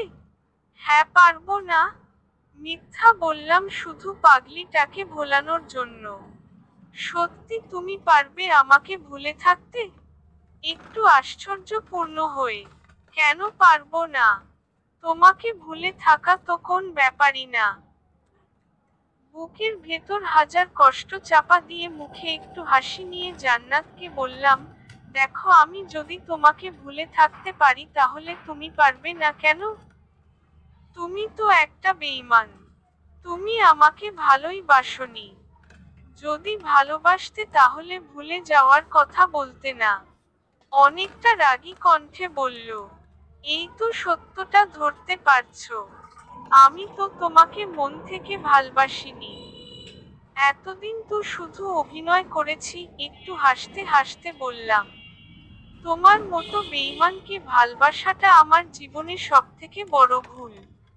এখনো সময় আছে, চাইলে ভুলটা সংশোধন করে নিতে পারো। হ্যাঁ, তাই করব। একটা বেঈমানকে ভালোবেসেছিলাম, এটা ভুলে যেতে আমার বেশি সময় লাগবে না। আমিও তো এটাই চাই তুমি আমাকে ভুলে যাও। জান্নাত দৌড়ে বাড়ি থেকে বেরিয়ে চলে যায়। সত্যি আমি অনেক বড় বেঈমান। আমি বন্ধুত্বটা টিকিয়ে রাখার জন্য আমার ভালোবাসাটা কবর দিলাম। সত্যি কিছু কিছু ভালোবাসা এমনই কিছু সম্পর্কের কাছে হার মেনে যায়। আমার ভালোবাসাটাও না হয় এভাবেই হারিয়ে গেল। আজ খুব কষ্ট হচ্ছে কিন্তু কি করব, আমার কিছু করার নেই। সত্যি আমি ইব্রাহিমকে কষ্ট দিতে চাই না। ইব্রাহিমকে আমি অনেক ভালোবাসি। রাতে ভাবছি, যদি আমি এখানে থাকি তাহলে রোজ জান্নাতের সাথে আমার দেখা হবে। আর জান্নাতের সাথে আমার দেখা হলে জান্নাত আমাকে কিছুতেই ভুলতে পারবে না আর আমিও জান্নাতকে কিছুতেই ভুলতে পারবো না। তাই সব থেকে ভালো হবে আমি কাল সকালে কাউকে কিছু না জানিয়ে এখান থেকে চলে যাব। কথামতো পরের দিন সকালে সিরাজগঞ্জ থেকে আমি ঢাকায় চলে আসি। কিন্তু ঢাকায় আসার আগে আমি রাত্রে একটা চিঠি লিখি। আর চিঠিটা গোপনে জান্নাতে টেবিলের উপর রেখে আসি। পরদিন সকালে জান্নাত ঘুম থেকে উঠে হৃদয়কে খুঁজতে যায় কিন্তু হৃদয়কে রুমে খুঁজে পায় না। পুরো বাড়ি তন্ন করে খুঁজে কিন্তু কিছুতেই হৃদয়ের দেখা পায় না। খুব হতাশা নিয়ে নিজের রুমে ফিরে। রুমে গিয়ে বিছানায় বসে কান্না করতে লাগলো। হঠাৎ এমন সময় টেবিলের ওপর চোখ পড়ল। জান্নাত দেখতে পেল টেবিলের উপর একটা চিঠি পড়ে আছে। জান্নাত দৌড়ে গিয়ে চিঠিটা উঠিয়ে খুলে চিঠিটা পড়তে অবাক হয়ে গেল। চিঠিতে লেখা ছিল, প্রিয় জান্নাত, পারলে আমাকে মাফ করে দিও। সত্যি আমি অনেক বড় স্বার্থপর এবং বেঈমান। তোমাকে ভালোবাসার কোন অধিকারই আমার নেই। আর তাই আমি চলে যাচ্ছি। আর কোনোদিন তোমার সামনে আসব না। পারলে আমায় মাফ করে দিও। তোমাকে অনেক কষ্ট দিয়েছি। ভালো থেকো, সুখে থেকো আর নতুন করে জীবন শুরু করো। ইতি, তোমার হৃদয়। চিঠিটা পড়ে জান্নাত আর কান্না থামাতে পারল না। খুব জোর কান্না করছে। হৃদয়, তুমি আমাকে এই চিনলা? তোমাকে আমি এত ভালবাসলাম। কে রাগের মাথায় একটা কথা বলে ফেলছি আর তুমি আমাকে ছেড়ে চলে গেলে। তুমি ভাবলে কিভাবে তোমাকে ছাড়া আমি বাঁচব? আমি তোমাকে ছাড়া বাঁচতে পারবো না, তুমি জানো না? কেন তুমি আমাকে ছেড়ে গেলে? প্লিজ ফিরে আসো। হৃদয় খুব কান্না করছে আর বলছে, পাগলিটার কি দোষ বলেন? সত্যিই যে দুজন দুজনকে অনেক ভালোবাসে, কিন্তু নিয়তির কাছে তাদের ভালোবাসা হেরে যাচ্ছে। জান্নাত হৃদয়ের এভাবে ছেড়ে যাওয়াটা কিছুতেই মেনে নিতে পারছিল না আর তাই জান্নাত অনেকগুলো ঘুমের ঔষধ একসাথে খেয়ে ফেলে। জান্নাতের অবস্থা খুবই খারাপ। বাসায় জান্নাতের পাগলামি ব্যাপারটা বুঝতে পেরে সবাই তাড়াতাড়ি করে হাসপাতালে নিয়ে যায়। জান্নাত এখন অপারেশন থিয়েটারে আছে, ডাক্তাররা জান্নাতের চিকিৎসা করছে। অনেকক্ষণ চিকিৎসা করার পর ডাক্তার অপারেশন থিয়েটার থেকে বেরিয়ে বাসার সবাইকে বলল, পেশেন্টের অবস্থা অনেকটা খারাপ। স্টোমাক ওয়াশ করা হয়েছে, এখন বাকিটা আল্লাহর উপর। কি বলছেন ডাক্তার? আমার মেয়েটাকে যে করে হোক সুস্থ করে তুলতে হবে। ডাক্তার মিমের বাবা, দেখেন আমি আমার বেস্ট ট্রাই করব, কিন্তু বাকিটা আল্লাহর হাতে। আপনারা সবাই আল্লাহর উপর ভরসা রাখুন। এটা বলে ডাক্তার চলে যায়। এদিকে বাসার সবাই প্রচুর কান্না শুরু করে। সবার অনেক আদরের মেয়ে মিম। সবার ছোট মেয়েটা আর অনেক চঞ্চল। তাই সবাই মিমকে অনেক ভালোবাসে। মিমকে এখন আইসিইউতে রাখা আছে। 3 ঘন্টা পর আইসিইউ থেকে একটা নার্স বেরিয়ে সকলের উদ্দেশ্যে বলে, আপনাদের মধ্যে হৃদয়কে? কেন, কি হয়েছে? ইব্রাহিম, পেশেন্ট বারবার হৃদয়ের নামটা বলছে। যদি পারেন হৃদয়কে একবার রুমে পাঠিয়ে দিন, হয়তো পেশেন্ট সুস্থ হয়ে উঠতে পারে। ঠিক আছে নার্স, আনার চেষ্টা করব। ইব্রাহিম ইব্রাহিম মনে মনে ভাবছে, মা বাবাকে এখন আমি কি জবাব দিব? মা বাবাকে আমি কিভাবে বলবো যে আজমিমের এই অবস্থার জন্য হৃদয় দায়ী? আজ আমার বোনটা হৃদয়কে ভালোবেসে বলে এই অবস্থায় পতিত হয়েছে। মা বাবাকে উল্টা পাল্টা কিছু বলে ইব্রাহিম ম্যানেজ করে নেই। তারপর ইব্রাহিম হৃদয়কে অনেক ফোন করে কিন্তু লাইনে পায় না। কারণ হৃদয় ইব্রাহিম এর কথা রাখতে গিয়ে নিজের ভালোবাসাটাকে বিসর্জন দিয়ে নিজেকে একা করে নিয়েছে। জান্নাত ছেলেটার সাথে কোনভাবে যোগাযোগ করতে না পারে, তার জন্য হৃদয় তার সব যোগাযোগের মাধ্যম বন্ধ করে দেয়। এর ফলে ইব্রাহিম কিছুতেই আর হৃদয়ের সাথে যোগাযোগ করতে পারে না। এভাবেই বেরিয়ে যায় অনেকটা সময়। হৃদয় এখন অনেক একা। হৃদয় আর কারো সাথে ঠিকভাবে কথা বলে না, ঠিকভাবে চলাফেরা করে না, ঠিকভাবে খাওয়া দাওয়া করে না। দিনে দিনে নিজেকে তিলে তিলে শেষ করে দিচ্ছে হৃদয়। একদিকে হৃদয় নিজেকে তিলে তিলে শেষ করে দিচ্ছে, অপরদিকে জান্নাত হাসপাতালে মৃত্যুর সাথে পাঞ্জা লড়ছে। অনেক কষ্টের জান্নাতকে ধীরে ধীরে সুস্থ করে তোলা হয়। জান্নাত এখন অনেকটা সুস্থ আর নিজেকে সম্পূর্ণ প্রস্তুত করে নিয়েছে।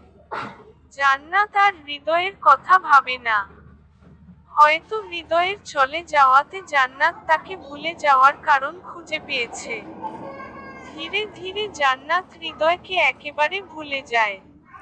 কিন্তু হৃদয় কিছুতেই জান্নাতকে ভুলতে পারেন।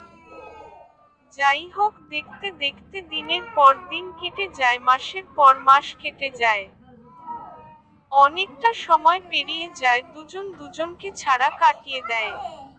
ইব্রাহিম এখন ঢাকায় আছে, কিন্তু জান্নাতে অবস্থা হৃদয়কে জানায়নি। কারণ ইব্রাহিম ভেবেছে, যার জন্য আমার বোন মরতে বসেছিল তাকেই কাজের সময় পাশে পায়নি, তাকে কেন আমার বোনের কথা বলবো? এর চেয়ে সে আমার বোনকে ভুলে থাক, এটাই ভালো। আর আমার বোনটাও হৃদয়কে ভুলে গেছে। আর তাই নতুন করে তাদের মধ্যে আবারও ভালোবাসার বীজ বপন করতে চায় না। হৃদয় ধীরে ধীরে নিজের অবস্থান পরিবর্তন করে। হৃদয় লেখাপড়ার পাশাপাশি একটা জব করে। জবটা একটা প্রাইভেট কোম্পানিতে, আর তাই হৃদয়কে একটু পরিশ্রম করতে হয়। দেখতে দেখতে একটি বছর পেরিয়ে যায়, জান্নাতের সাথে হৃদয়ের আর কোন যোগাযোগ হয় না। একদিন অফিস শেষে হৃদয় বাসায় ফিরে ফ্রেশ হতে যাবে, হঠাৎ এমন সময় তার ফোনটা বেজে উঠল। হ্যালো হৃদয়, তুই কোথায় আছিস?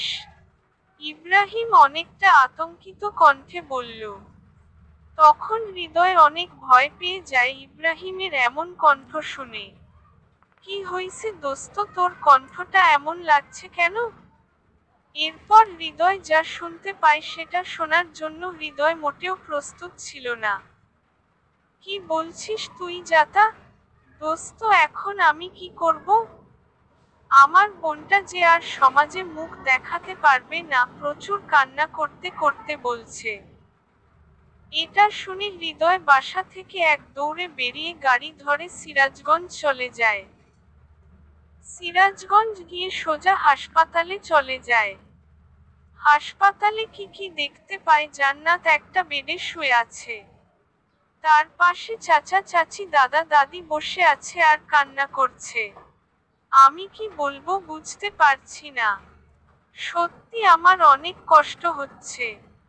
আমি ভাবতেও পারিনি আমার জান্নাতের সাথে এমনটা হবে। আপনারা ভাবছেন জান্নাতের সাথে কি হয়েছে, তাই তো? আজ জান্নাতের গ্যাং রেপ হয়। হ্যাঁ, আপনারা যা শুনেছেন সত্য। সত্যি আজ জান্নাতের সতীত্ব নষ্ট করে দেয় এলাকার বাজে কিছু ছেলে। হৃদয় জান্নাতের কাছে গিয়ে জান্নাতের হাতে হাত রেখে বলে, এসব কি করে হলো? একটু ছল ছল নয়নে। Dash dot. চুপ। কি হলো জান্নাত, বলছো না কেন? Dash dot. এখনো চুপ করে আছে। কি হলো জান্নাত, কিছু বলছো না কেন? একটু ধমক দিয়ে বললাম, আমার সাথে কথা বলবে না? Dash dot. আবারও চুপ। দেখো, আমি অতীতে যা করছি তার জন্য তুমি আমাকে শাস্তি দিও, কিন্তু প্লিজ এখন কথা বলো। মিম কার সাথে কথা বলছে না বাবা? চাচা বলল। কেন কথা বলছে না চাচা? মেয়েটার সাথে যা হয়ে গেল, এরপর কিভাবে মেয়েটা কথা বলবে? দাদি কান্না করতে করতে বলছে, কিভাবে এত কিছু হয়ে গেল আমাকে কেউ বলবে প্লিজ? সুজন আমার হাত ধরে টেনে নিয়ে হাসপাতালে ছাদে চলে যায়। তারপর সুজন বলে, ভাইয়া আমি বলছি কি হয়েছিল, তাড়াতাড়ি বল কি হয়েছিল। তারপর সুজন হৃদয়কে বলতে লাগলো কিভাবে এত কিছু হলো। আজ জান্নাতের কলেজ বন্ধ ছিল, তাই আমি জান্নাতকে জোর করে আমার স্কুলে নিয়ে যেতে চাইছিলাম। আর তাই মিম আপুকে নিয়ে আমি স্কুলের উদ্দেশ্যে রওনা দিই। মাঝে রাস্তায় যেতে দেখি কিছু বোকাটে ছেলে রাস্তার পাশে বসে আছে। ছেলেগুলোকে দেখেই বোঝা যাচ্ছিল তারা অনেক খারাপ, অনেক বাজে। তারা অনেক বাজে বাজে কথা বলছিল। তারা বলছিল, ইস মামা কি খাসা মাল। একদম। যদি একটা বার ছুঁতে পারতাম। উফ মামা ফিগারটা দেখেছিস? আরে পাছাটা দেখ না কি বড়। আমার তো মন চাইছে দৌড়ে গিয়ে জড়িয়ে ধরি। এমন আরো অনেক বাজে কথা বলছিল। মিম আপু এগুলো সহ্য করতে না পেরে ওই ছেলেগুলোর কাছে গিয়ে মিম জুতা খুলে একটি ছেলের গালে জুতার বাড়ি মারে আর বলে, তোদের ঘরে মা বোন নেই? জীবনে কোনোদিন মেয়ে দেখিসনি? মায়ের দুধ খেয়ে বড় হসনি? মেয়ে দেখলে জিভে তো লোকলোক করে কেন? কুত্তার বাচ্চা। আপু এমন কথা শুনে ছেলেগুলো হঠাৎ করে বসা থেকে লাফ দিয়ে উঠে মিম আপুকে জোর করে ধরে উঠিয়ে নিয়ে যেতে লাগলো। আমি ওদেরকে অনেক বাধা দেই, কিন্তু আমি অনেক ছোট আর একা, তাই ওদেরকে বাধা দিতে পারিনি। আমাকে ধাক্কা দিয়ে ফেলে দিয়ে মিম আপুকে নিয়ে ওরা চলে যায়। মিম আপু অনেক আকুতি মিনতি করছিল, আমাকে ছেড়ে দে শয়তানেরা, ভালো হবে না বলে দিচ্ছি। তোদের ভালোই ভালোই বলছি, আমাকে ছেড়ে দে। তোমাকে ছাড়বো তোর সোনা, কিন্তু তার আগে আমাদের কাজটা তো হাসিল করে নেই। মিম আপুকে টানতে টানতে ওই জানোয়ারগুলো নিয়ে যায় আমার চোখের সামনে দিয়ে। আমি কিছুই করতে পারিনি। তারপর মিম আপুকে একটি রুমের মধ্যে নিয়ে যায় এবং তারা সবাই মিলে মিম আপুর ওপর ঝাঁপিয়ে পড়ে। মিম আপুকে ওরা জানোয়ারের মতো ছিঁড়ে খায়। কথাগুলো বলতে বলতে সুজনের চোখ দিয়ে জল গড়িয়ে পড়ছিল টপটপ করে। কথাগুলো শুনে আমার শরীরের লোমগুলো খাড়া হয়ে গেল। আমি নিজেকে কন্ট্রোল করতে পারছি না। চোখ দিয়ে অঝরে পানি ঝরছে। আমি ছাদ থেকে নেমে জান্নাতের কাছে গেলাম। নিচে এসে দেখি আঙ্কেল আন্টি ইব্রাহিম সবাই চলে এসেছে। সবাইকে একটু সাইড করে আমি জান্নাতের পাশে গিয়ে বসে জান্নাতের দুই হাত ধরলাম। আর বললাম, সত্যি তোমার সাথে অনেক খারাপ হয়েছে। আমি কোনোদিন ভাবতেও পারিনি তোমার সাথে এমন কিছু হবে। প্লিজ নিজেকে ছোট করে দেখো না। তুমি সুস্থ হয়ে ওঠো তাড়াতাড়ি, ওই জানোয়ারদের শাস্তির ব্যবস্থা করব। ওরা অনেক খারাপ, ওদের সাথে আমরা পেরে উঠবো না চাচা। চাচা কোন চিন্তা করবেন না, আমি আছি। আমি সবকিছু দেখে নেব। তুমি ওদের সম্পর্কে কিছু জানো না। এই সব জানোয়ারদের সম্পর্কে আমি কিছু জানতেও চাই না। আমি আইনের সাহায্য নিয়ে ওদের শাস্তির ব্যবস্থা করব। কিন্তু পুলিশ? কোন কিন্তু না চাচা, আমি সবকিছু দেখে নেব। ইব্রাহিম, তুই আমার সাথে চল। তাই বলে আমি ইব্রাহিম আর সুজনকে নিয়ে থানাতে চলে গেলাম। থানায় গিয়ে ওই জানোয়ারদের নামে কেস ফাইল করলাম। পুলিশগুলো আমায় বারবার বলছিল, আপনি যাদের নামে কেস করছেন তারা কে জানেন? তাদের সম্পর্কে আমার জানার কোন ইচ্ছা নেই। আমি শুধু এটুকু চাই আসামিদের সঠিক শাস্তির ব্যবস্থা করা হোক। এখন তো এসব কথা বলছেন, কিন্তু আমার একটু পর এসে মতো বদলাবেন না তো? দেখেন দারোগা সাহেব, আমি যা করি ভেবেচিন্তে করি। আর আমি আমার কথা থেকে একটু নড়চড় হবে না।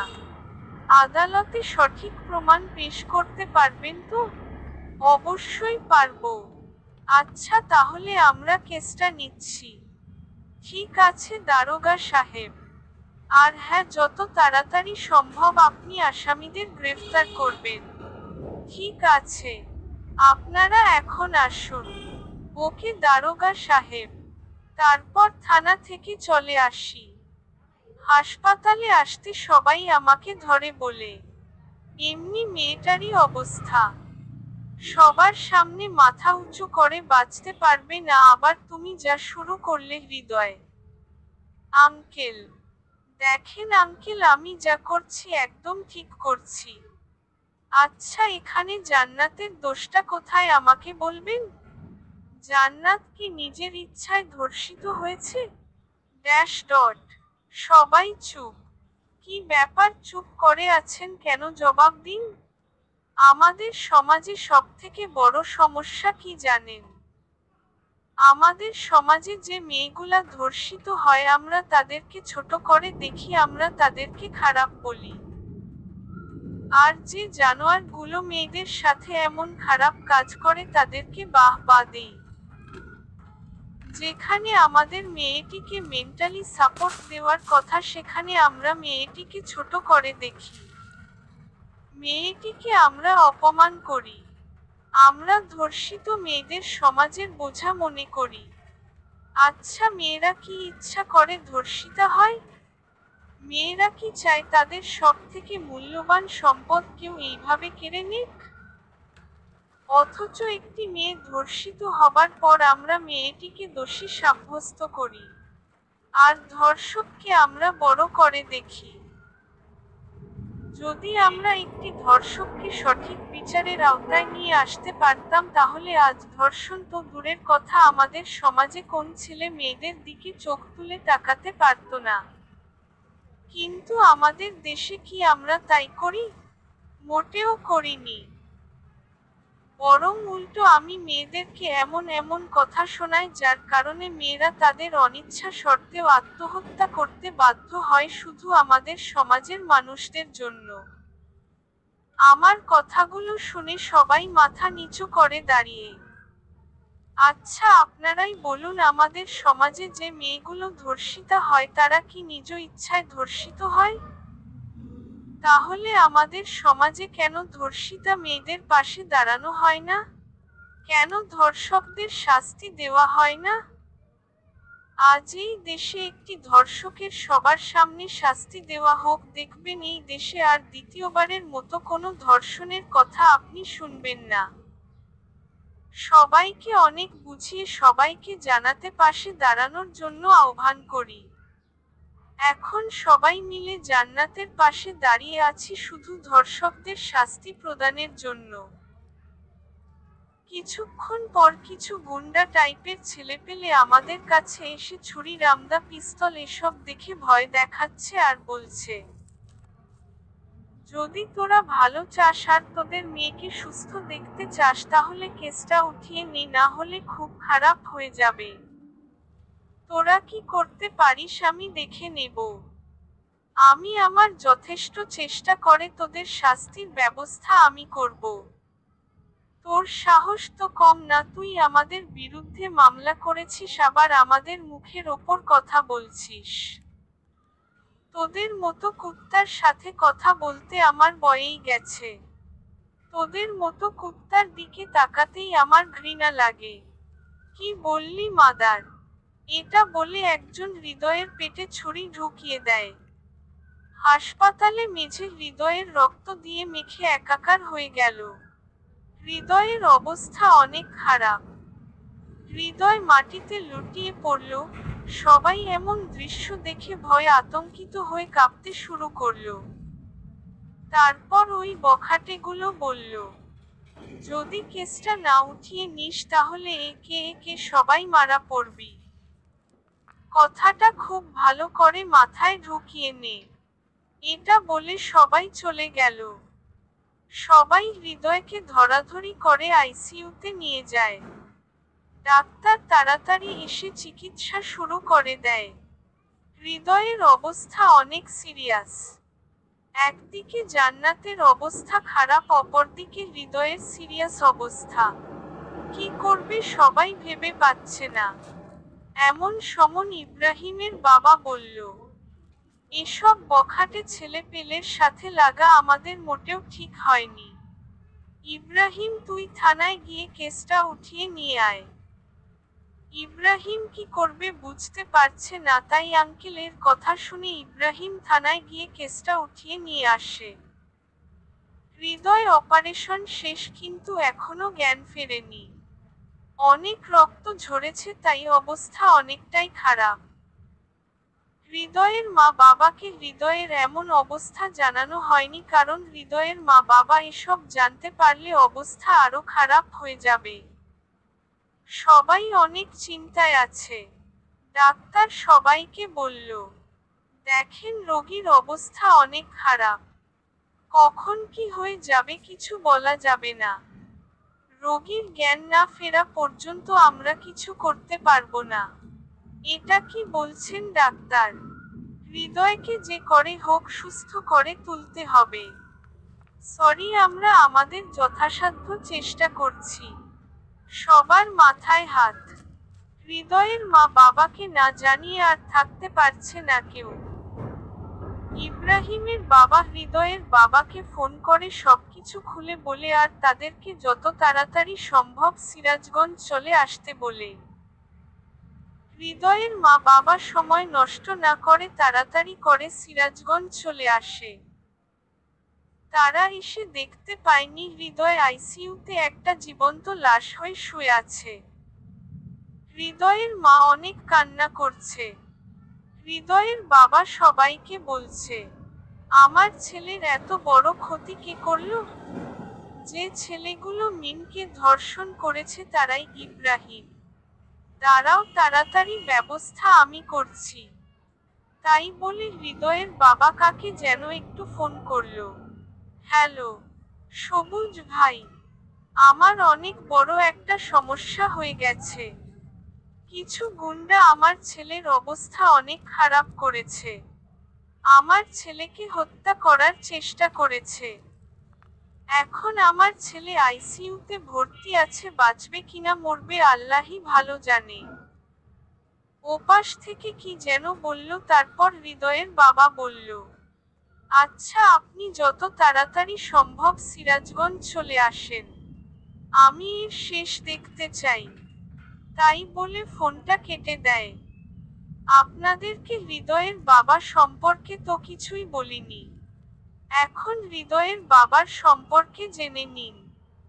হৃদয়ের বাবা একজন বিজনেসম্যান। ব্যবসার কাজে অনেক বড় বড় লোকজনের সাথে উঠাবসা করে। সমাজের সকল লোকের সাথেই তার ভালো সম্পর্ক। এখন যাকে ফোন করলো সে হচ্ছে ঢাকার একটি গ্যাং লিডার। হৃদয়ের বাবার বিভিন্ন কাজের জন্য সবার সাথে সম্পর্ক রাখতে হয়, তাই এই লোকটির সাথে ওর সম্পর্ক আছে। কয়েক ঘন্টা পর ওই লোকগুলার সিরাজগঞ্জ এসে পৌঁছায়। তারপর লোকজনদের বখাটে ছেলে পেলে ডিটেলস বলা হয়। তারপর লোকগুলো সেই বখাটে ছেলে পেলে উদ্দেশ্যে রওনা দেয়। অনেকক্ষণ পর ওই লোকগুলো রাত 8টার দিকে সবার মাঝে ফিরে আসে আর বলে, আমাদের কাজ শেষ। কাল সকালে সবাই সব দেখতে পারবেন। আচ্ছা শহীদুল সাহেব, হৃদয়ের বাবা, আমাদের কাজটা শেষ, আমরা তাহলে আসি। আবার দেখা হবে, ভালো থাকবেন, আর আশা করি আপনার ছেলে খুব তাড়াতাড়ি সুস্থ হয়ে উঠবে। ঠিক আছে সবুজ ভাই, আপনাকে অসংখ্য ধন্যবাদ। তারপর লোকগুলার চলে যায়। সবাই শুধু ভাবছে কাল সকালে তাদের জন্য কি অপেক্ষা করছে। কারণ তারা কেউ জানে না বখাটেদের সাথে কি হয়েছে। দেখতে দেখতে সকাল হয়ে গেল। টিভিতে নিউজ হচ্ছে, সিরাজগঞ্জ কিছু বখাটে ছেলেদের লাশ পাওয়া গেছে। তাদের লাশগুলো উলঙ্গ অবস্থায়, সবার লিঙ্গ কাটা অবস্থায় একটা গাছে উল্টা করে ঝুলানো ছিল। কে বা কারা এমন ঘটনা ঘটিয়েছে এখন কিছু বলা যাচ্ছে না। শোনা যাচ্ছে এই বখাটেগুলো কাল একটি মেয়েকে ধর্ষণ করে, তারপর তাদের নামে থানায় মামলা করা হলে তারা মামলাকারীর ওপর ঝাঁপিয়ে পড়ে এবং তাকে ধারালো অস্ত্র দিয়ে আহত করে। এখন সে হাসপাতালে আইসিইউতে ভর্তি আছে। সবাই এমন খবর দেখে অনেক হতভম্ব। কাল রাতে যে এত কিছু হয়ে গেছে তারা সবাই ভাবতেও পারেনি। সত্যি ধর্ষকদের শাস্তি এমনই হওয়া উচিত, যাতে করে কেউ দ্বিতীয়বার আর কোন মেয়ের দিকে চোখ তুলে তাকাতে না পারে। পরদিন বিকাল 4টায় হৃদয়ের জ্ঞান ফেরে। জ্ঞান ফিরতেই সবাই হৃদয়ের কাছে ভিড় জমায়। সবাই অনেক খুশি কারণ হৃদয়ের জ্ঞান ফিরেছে। হৃদয় মা বাবা, হৃদয় কি বলে? বাবা কি করে? চিন্তা করিস না, তুই তাড়াতাড়ি সুস্থ হয়ে যাবি। বাবা, জান্নাতের কি খবর এখন? জান্নাত এখন ভালো আছে। তুই একটু নিজের চিন্তা করো। আর তুই একটা মেয়ের জন্য এত রিস্ক নিতে গেলে কেন? যদি আজ তোর কিছু একটা হয়ে যেত তাহলে আমরা কি নিয়ে বাঁচতাম? মা বাবা, আমার কিছুই হবে না আমি জানি, কারণ তোমাদের দোয়া সব সময় আমার সাথে আছে। আর জান্নাতকে আমি নিজের থেকেও অনেক বেশি ভালোবাসি, তাই ওর জন্য এটুকু করা আমার কাছে কিছুই না। তুই সত্যিই অনেক বড় একটা পাগল। হ্যাঁ, আমি তো পাগলই, শুধু জান্নাতের জন্য। আচ্ছা, ওই বখাটে ছেলেদের কেউ খবর এখন? পুলিশেরা কি ওদেরকে গ্রেফতার করছে? ওদের অবস্থা শেষ, ওরা আর কেউ বেঁচে নেই। কি কি হয়েছে ওদের, আর কিভাবে হয়েছে? তোর ওসব না জানলেও চলবে। এখন তাড়াতাড়ি সুস্থ হয়ে ওঠো, আমরা আর কিছু চাই না। ঠিক আছে বাবা। তখন হাসপাতাল একটি আনন্দমুখর পরিবেশ সৃষ্টি হয়। দেখতে দেখতে কিছুদিন কেটে যায়। হৃদয় এখন অনেকটা সুস্থ হয়ে ওঠে। হৃদয় তার মা বাবাকে জান্নাতকে বিয়ে করবে এমন কথা জানায়। হৃদয়ের বাবা বলে, তুই জান্নাতকে বিয়ে করবি? কিন্তু ও যে এখন সমাজের মুখে খারাপ হয়ে গেছে। বাবা, জান্নাত যে ধর্ষিতা হয়েছে সেটা নিজের দোষে না, তাকে ধর্ষণ করা হয়েছে। আর সব থেকে বড় কথা হচ্ছে আমি জান্নাতকে অনেক ভালোবাসি। জান্নাতকে ছাড়া আমি বাঁচব না। আর জান্নাতের জন্য আমি এত কিছু করলাম, কিন্তু শেষে এসে তাকে পাবো না, এটা তো কিছুতেই হতে পারে না। আমি যদি বিয়ে করি তাহলে জান্নাতকেই করব। হৃদয় এমন মন্তব্য শুনে তার বাবা আর কিছু বলতে পারল না। হৃদয়ের বাবা জান্নাতের বাবার কাছে বিয়ের প্রস্তাব পাঠালো। সবাই বিয়েতে রাজি হয়ে গেল, কারণ সবাই দেখেছে হৃদয় জান্নাতকে কতটা ভালোবাসে। আজ হৃদয় আর জান্নাতের বিয়ে। খুব ধুমধাম করে বিয়েটা হয়ে গেল। ইব্রাহিম হৃদয়কে বলছে, দোস্ত, আমি ভুল ছিলাম রে, আমাকে মাফ করে দিস। আমার জন্য তুই অনেক কষ্ট পেয়েছিস। আমি চাইছিলাম না আমাদের বন্ধুত্বটা কোন কারণে ভেঙে যাক। যদি আগে আমার বোনকে বিয়ে করতে হয়তো বের কর, তোদের মধ্যে ঝগড়া হতো, রাগারাগি হতো, আর তখন আমি নিজেকে ঠিক রাখতে পারতাম না, তখন তোর সাথে আমার সম্পর্কটা নষ্ট হয়ে যেত, আর আমি আমাদের এই বন্ধুত্বটা নষ্ট করতে চাইছিলাম না। তাই আমি তোকে নিষেধ করেছিলাম। আমাকে মাফ করে দিস দোস্ত। আর আমার বরের খুব যত্ন নিবে। যদি কোনোদিন আমার বোনের চোখে এক ফোঁটা জল আসে তাহলে তোকে খুন করে ফেলবো। এই বোকা, তুই আমার বেস্ট ফ্রেন্ড, তুই ভাবতে কিভাবে তোর সাথে আমার সম্পর্কটা নষ্ট হয়ে যাবে? জান্নাতকে তো আমি আমার নিজের থেকে অনেক বেশি ভালোবাসি, তাই ওকে কষ্ট দেওয়া তো অনেক দূরের কথা, ওকে রাখতে পর্যন্ত দেব না। আয় দোস্ত, বুকে আয়। তারপর দুজন দুজনকে জড়িয়ে ধরে কান্না করে দেয়। এ কান্না কষ্টের কান্না না, সুখের কান্না। তারপর হৃদয় ইব্রাহিমকে ছাড়িয়ে বলে, এই শালা তোর বোন অপেক্ষা করছে আমার জন্য। বাসর রাত তো পেরিয়ে যাবে।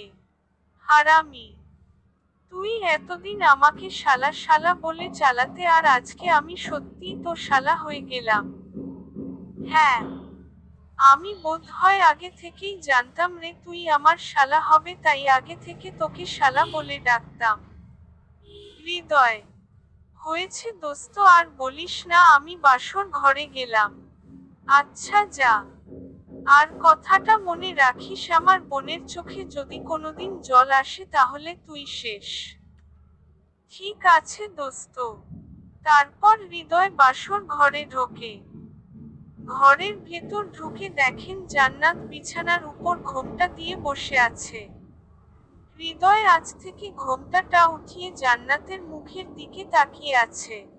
ইস, কি সুন্দর তুমি! সত্যি তোমাকে দেখে চোখ ফেরানো দেয়। তাই বুঝি? তাই তো। না হলে কি আমি তোমার প্রেমে পড়ি?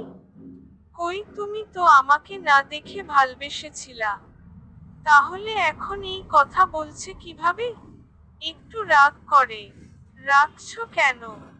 আমি তো এটা কথার কথা বললাম। সত্যি আমার বউটাকে একদম পরীর মতো দেখতে লাগছে। জানি সেটা। এখন নতুন কিছু বলো। নতুন করে কি আর বলবো? শুধু একটা কথা জেনে রাখো, আজ থেকে ম্যাচ শুরু। আমি একবারে ক্রিকেট টিম বানিয়ে তারপর থামবো। কি? তুমি কি আমাকে মেরে ফেলবে? কি বলো জান? তোমাকে মেরে ফেলবো কেন? তাহলে ক্রিকেট টিম বানাতে চাচ্ছে, আমার কষ্ট হবে না? আজ সেসব পরে দেখা যাবে, এখন আজকের ম্যাচটা শুরু করি। যা দুষ্টু! আয় হায় আমার লজ্জাবতী লতা! তাই বলে জান্নাতকে ধরে ওর ঠোঁটে আমার ঠোঁট লাগিয়ে দেই। এরপর আস্তে আস্তে বাকি কাজ শুরু হয়ে যায় আমাদের ক্রিকেট টিম তৈরি করার জন্য।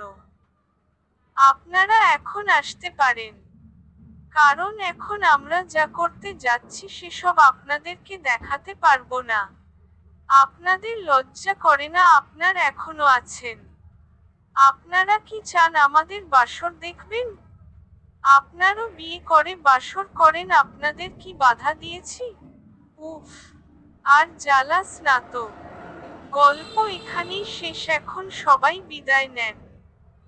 ছোট মেসেজ, আমাদের সমাজে ধর্ষিতা মেয়েদের সব সময় খারাপ চোখে দেখা হয়। আচ্ছা, যে মেয়েগুলো ধর্ষিতা হয় তাকে নিজ ইচ্ছায় ধর্ষিতা হয়? তাহলে কেন আমরা সমাজে ধর্ষিতা মেয়েদের সাথে খারাপ ব্যবহার করি? কেন আমরা তাদের সাথে খারাপ আচরণ? কেন আমরা তাদের সমাজে খারাপ চোখে দেখি? আর যারা ধর্ষক তাদের কেন কোনো শাস্তি দেওয়া হয় না? কেন ধর্ষকদের সমাজে বড় করে দেখা হয়? আসুন সবাই সমাজে শান্তি ফিরিয়ে আনি। ধর্ষিতা মেয়েদের পাশে দাঁড়ায় আর ধর্ষকদের তাদের প্রাপ্য শাস্তির ব্যবস্থা করি। যদি একটি ধর্ষকের প্রাপ্ত শাস্তির ব্যবস্থা করা হয় তাহলে দ্বিতীয়বার আর কেউ ধর্ষণ করার সাহস পাবে না। ধন্যবাদ।